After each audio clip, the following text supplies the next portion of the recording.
Hello everyone, আসসালামু আলাইকুম। কেমন আছেন সবাই? আশা করি সবাই ভালো আছেন। শুরু করছি নতুন আরো একটি ব্লগ। আশা করি আপনাদের সকলের ভালো লাগবে।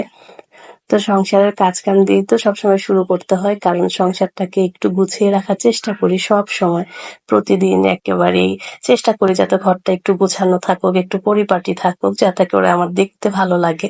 আর এমনি তো ঘর কিন্তু গোছানো বা পরিপাটি থাকলে কিন্তু মনও ভালো থাকে। তো ঘরের কাজ কাম না করলে তো এগুলো কিছুই হবে না। ফেলে রাখলে তো কোনো কিছুই সুন্দর থাকে না কাজগুলো। তো একটু করে রাখলে কষ্ট করে, তাহলে কিন্তু একেবারে সবকিছু দেখতেও সুন্দর লাগে, আর ঘরে কিন্তু থাকতেও একটা অন্যরকম একটা ভালো লাগা কাজ করে। তো এই তো সকালবেলা কিন্তু ঘুম থেকে উঠে পড়েছি। আর আজকে তো শুক্রবার, এমনিতেও অন্যান্য দিনের থেকে একটু ব্যস্ত। তো সকালবেলা সবাই নাস্তা করে ফেলেছে, তো আমি টুকিটাকি ঘরের যে কাজগুলো আমি করি সেগুলো কি করে ফেলছি। তো আমি ডাইনিং টেবিলটাকেও মুছে ফেলেছি। আর ঘুম থেকে উঠেই সকালবেলা মাথায় যেটা থাকে যে রান্নাঘরটা পরিষ্কার করা, তারপর রুমগুলো পরিষ্কার করা, রুমের যা যা ফার্নিচার থাকে সেগুলোকে একটু মুছে রাখা। তো সকালে ঘুম থেকে উঠে তো সব বাসি কাজগুলো আমি করে ফেলেছি। তো এখন বাকি ঘরগুলো গুছানো বাকি ছিল। আজকে তো বাসায় কেউ আসবে না। আর শুক্রবারে যদি মেহমান না আসে তাহলে কিন্তু ঘরটা একেবারেই ফাঁকা ফাঁকা লাগে। তো আজকে বাসায় কোনো মেহমানই আসছে না, শুধু আমরা নিজেরাই। তো রান্নারও তেমন একটা চাপ নেই। তো তারপরও বাচ্চাদের জন্য তো রান্না করতেই হবে। তো আমার কিন্তু তত একটা গরমের সময় কিন্তু রান্না বান্না ঝামেলা বেশি একটা করতে ভালো লাগে না। ঘরে যদি কেউ না থাকে বা মেহমান না থাকে তাহলে আমি হালকা পাতলাই রান্না করি। তো এই তো আমি কিন্তু আমার সোফার বালিশগুলো একেবারে গুছিয়ে নিচ্ছি। আর এই বালিশগুলোর একটা সমস্যা হচ্ছে, যদি একটু ধরা হয় তাহলে কেমন যেন একটু বালিশের যে সাইডের কোনাগুলো আছে সেগুলো কেমন যেন হয়ে যায়, সবসময় টেনে টুনে সোজা করতে হয়। আর সকালবেলা মা একটু আমার বোনের বাসায় গিয়েছে, তো সবসময় তো আমার মাই তার নিজের রুমটা পরিষ্কার করে রাখে, এটা আমার কখনোই করতে হয় না। মাঝে মাঝে যখন মা অসুস্থ থাকে তখন আমিই করে দিই। তো আজকে দেখি যে মা সকালে আপার বাসা চলে গেছে। তো আমি এখন মার ঘরটাকে ভাবছি যে একটু গুছিয়ে রাখি। তো আমার মা কিন্তু ভীষণ পরিপাটিভাবে কাজ করে। মোটেও আমাকে কিন্তু এই কাজগুলো করতে দেয় না। সে ঘুম থেকে উঠে আমার ঘর আগে পরিষ্কার, আমি কি করব? আমার মা তার নিজের ঘরটাকে একেবারে সুন্দরভাবে গুছিয়ে রাখে। তো এই তো সবকিছু আমি মুছে দিচ্ছি, কারণ মা যদি আসে বা দেখে যে আমি করে রেখেছি তাহলে কিন্তু খুশি হবে। তো বলে গিয়েছে যে করতে হবে না কোনো কিছু, তারপরও আমার কাছে কেন জানি মনে হচ্ছে যে আবার ঘরে এসে আবার করবে। তো আমিই করে রাখি। তো মারা কিন্তু এমনই হয়, কষ্ট হলেও নিজের কাজটা কিন্তু মেয়েদের দিয়ে মোটেও করাতে চায় না, যত কষ্টই হোক না কেন। আর আমার মা সবসময়, কষ্ট বলবো না যে মা কষ্ট পায়, কিন্তু তার নিজের কাজ নিজের করতে সে বেশি পছন্দ করে। অন্য কেউ করলে কিন্তু তত একটা পছন্দও করে না, হয়তো বা ভালোও লাগে না। তার মতো করে সে কাজ করে। আর এই তো এখন ঘরটাও ঝাড়ু দিয়ে দিচ্ছি। তো মার ঘরটা পুরোপুরি পরিষ্কার করে ফেলেছি। আর এখন ঘর ঝাড়ু দেওয়া হয়ে গেলে আমি কিন্তু দরজাটা একেবারেই লাগিয়ে দেবো, যাতে করে বাচ্চারা ঘরে ঢুকে যাতে আর নোংরা না করতে পারে। বাচ্চারা কি করে, গুছানো ঘর দেখলেই কিন্তু একেবারে গিয়ে লাফালাফি করে, তারপর একেবারে পুরোটা ঘর একেবারে নোংরা করে ফেলে। আর আমার কিন্তু একটু সমস্যা বলতে কি, যে বিছানার চাদর এলোমেলো হয়ে গেলে কিন্তু আমার ভীষণ বিরক্ত লাগে। সেই কারণে আমি কিছুক্ষণ পর পরে কি করি, ঝাড়ু দিয়ে বিছানাটা একটু ঝেড়ে রাখি। বাচ্চারা তো নোংরা করেই, তাও আমার কিন্তু এটা মোটেও ভালো লাগে না। তারপরও আমি বারে বারেই গুছিয়ে রাখার চেষ্টা করি, কিন্তু গুছানো থাকলে আমার কাছে দেখতে ভীষণ ভালো লাগে। তো নিজের ঘরটাকে একটু গুছিয়ে রাখলে কার না ভালো লাগে। তো মার রুম পরিষ্কার হয়ে গিয়েছে, তো এখন আমি আমার বেডরুমটা পরিষ্কার করে নেব। তো বাচ্চারা খেলা করছিল। তো কি বলবো, ড্রয়িং রুম পরিষ্কার করে এসেছি, এখন সেখানে গিয়ে ওরা আবার খেলাধুলা করে সব নোংরা করে ফেলছে। তো এখন আমি আমার বেডরুমটাকেও একটু পরিষ্কার করে নিই। তো সারাদিন কিন্তু এগুলোই করি। বাচ্চাদের যন্ত্রণায় মাঝে মাঝে মনে হয় যে ঘরটা গুছাবোই না, একেবারে না গুছিয়ে রেখে দেয়। কিন্তু এই যে এক অভ্যাস, যে দেখতে ভালো লাগে না চোখে কোনো কিছু, তারপরও করতে হয়। কারণ কি আর করার, এখন কিছু করার নেই।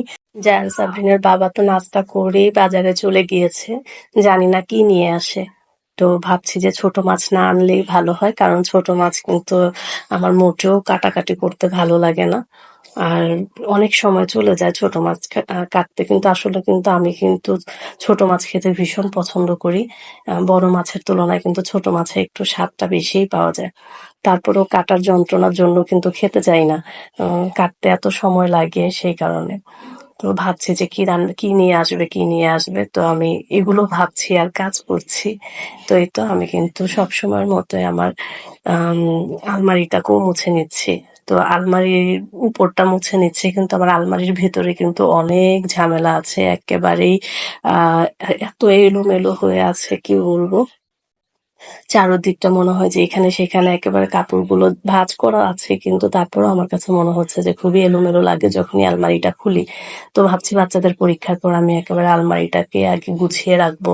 ভেতরের কাপড়গুলোকে একটু রোদ্রে দেবো, তারপরে গুছিয়ে রাখবো।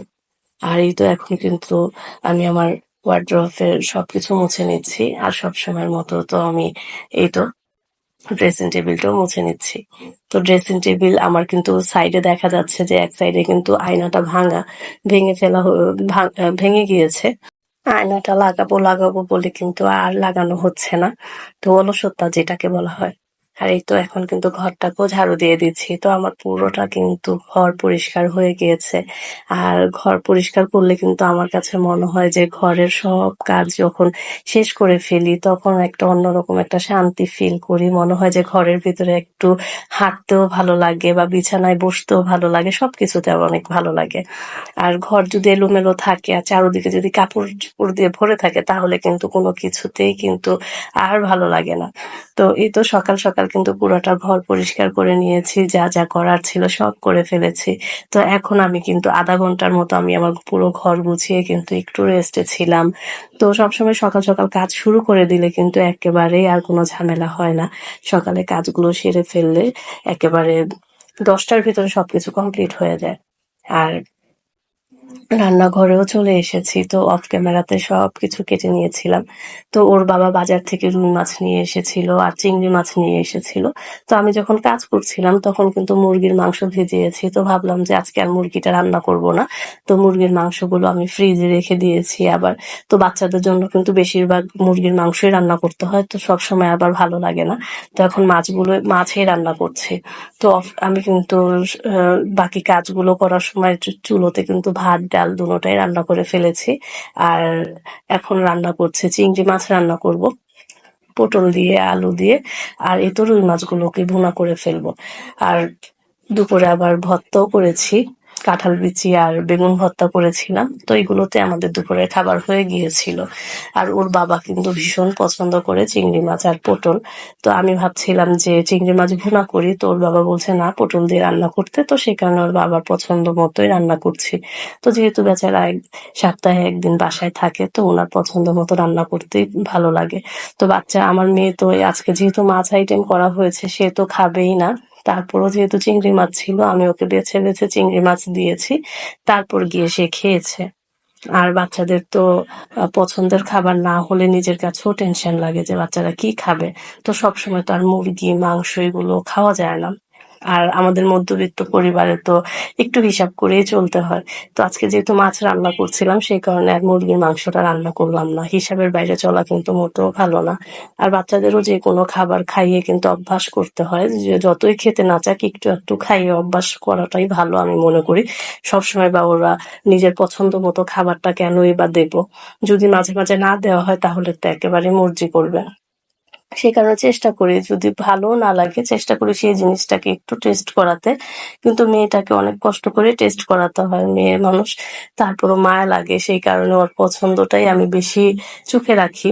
তো আমার ছেলেকে তো আমি যেটা দেই সেটাই খায়। সে কোনো মর্জিই করে না। কিন্তু মেয়েটাকে নিয়ে একটু ঝামেলায় থাকি। আর এই তো আমি কিন্তু আমার পটলের তরকারিটা বসিয়ে পাশের চুলায় দিয়ে দিয়েছি। আর এখন এই চুলাতে আমি আম রুই মাছটাও ভুনা করে নিচ্ছি।